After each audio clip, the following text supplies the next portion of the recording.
Moll Flanders is a novel written by Daniel Defoe, but not the Daniel Defoe that wrote Robinson Crusoe. While at the same time it was the same person, gets kind of confusing here. Defoe took on a different persona of sorts to write Moll Flanders. He mentions this in the preface of the book.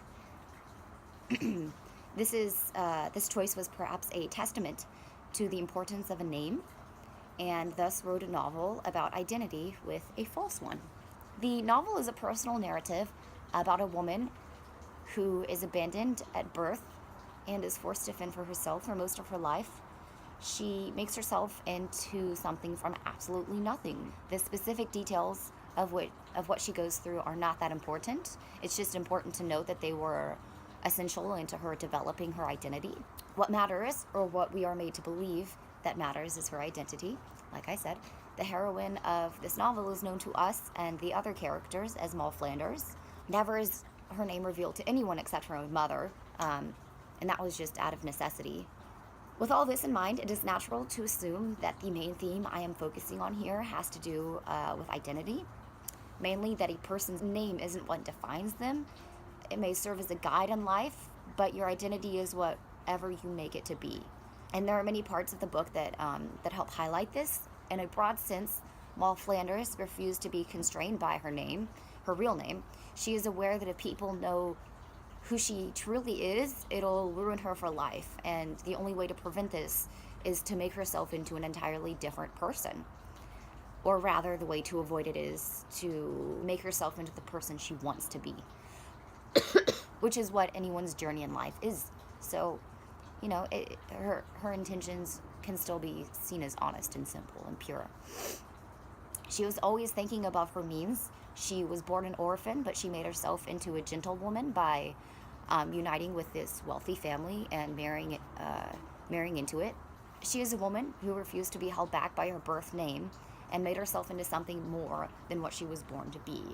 This is but one small example of how she created her own identity and how that benefited her in life. As I said before, there was one instance in which Moll revealed her name to someone, still not to us, just to her birth mother, out of necessity. Moll may have had a lot of good luck, but she frequently fell on some hard times and got into some trouble. In one instance, she moved to Virginia with one of her husbands, and in the beginning, she talked to her husband's mother-in-law and realized early on that they had the same mother, so they were brother and sister. At last, of course, the truth came out, and it was too much for her husband brother to handle, and so he kind of went crazy. They had to move to different parts of the world, and they both pretended to be widows so that they could remarry if they wished without dealing with laws involving incest and things like that. So a few years after accidentally marrying her brother and then remarrying someone else who, shocker, died, Moll was arrested for thieving. Even in prison, she kept up the charade that her real name was Mary Flanders, Moll being a nickname, and she was a widow whose husband was a sea captain. She lied to multiple people in law about her true self, for if they knew her real name, they might charge her with more heinous crimes. Eventually, she is released, but then later on, she goes back to prison and she meets one of her final husbands. While all of this is hectic and rather interesting, it is not the point of the story. You need to focus on how Moll Flanders uses her false identity to improve her place and position in society.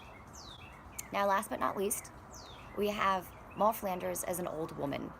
After having moved to America with her last and final husband, which she may or may not have met in prison, Moll grows wealthy, reunites with one of her sons, and spends her days traveling with her family. Although she settles down with this man and, they live and die together, she doesn't reveal her true name to him ever, her true self.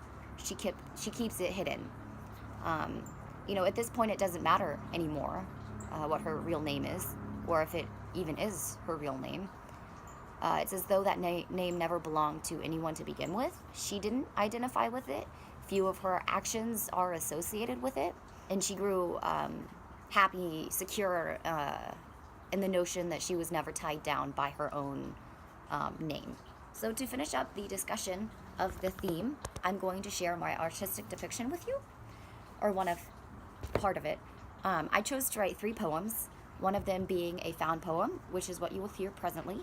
My true name is so well known, it was absolutely necessary to change my station and pass by another. You may give me leave to speak of myself under the name Mrs. Flanders, till I dare own who I am. It was but just to deceive the deceiver, but coming to one particular, I thought I should have sunk. I saw the cloud, though I did not foresee the storm, and I wondered what sad name it was she called me. Nor could I ever learn how they came to give me the name. Still, I reserved the grand secret, my true name. I leave the reader of these things to their own reflections, more able to make effectual than I, who so soon forgot myself. I resolved to spend the remainder of our years in penitence for the wicked lives we have lived, till I dare own who I am. Every word from the poem was taken directly from the book, and is from Moll Flanders herself. The focus of this poem, as with the rest of the novel, is identity. Each quote marks a moment when Moll is talking about her name or who she is. Generally, she is lying to other people, and so what we hear is her personal narrative. She said that I dare own who I am, and she still, even in the end, doesn't own who she is because she's not that person anymore. She's Moll Flanders. So every word in the book is considered to be Moll Flanders' own words. Every word in this poem is from Moll Flanders herself. I chose to make the phrases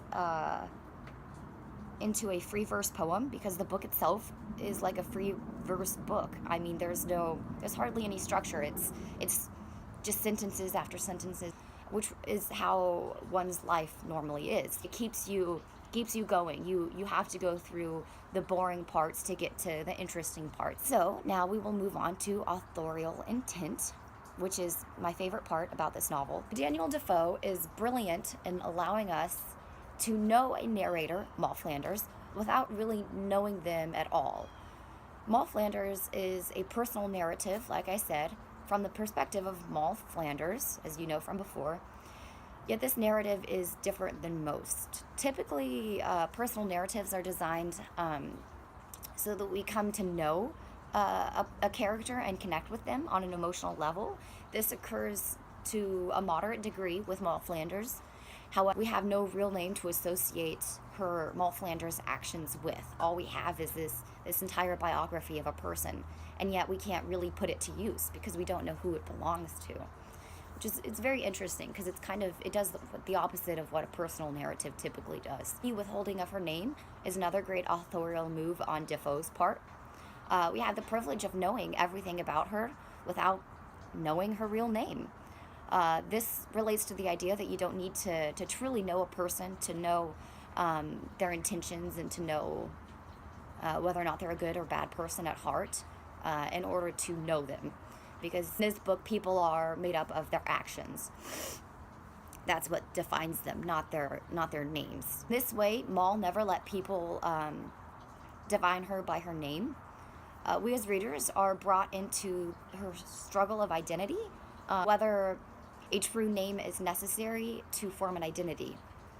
To which Moll Flanders would happily answer no while she's chilling in London, with her piles of money at the end of the book. And finally, we have the title.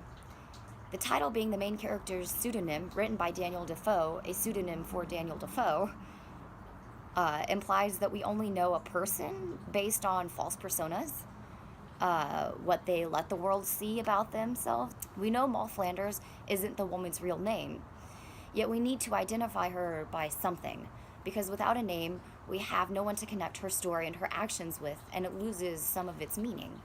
It's almost as though we as readers want to hold her back by calling her this false name to give ourselves the impression of knowing her and knowing what she's been through. She herself is constrained by her own narrative, remarking in the beginning that we may give her leave to speak of herself under that name, Moll Flanders, till she dare owns who she has been as well as who she is. So even she is constrained by her own name, which is what she was trying to avoid throughout her entire life.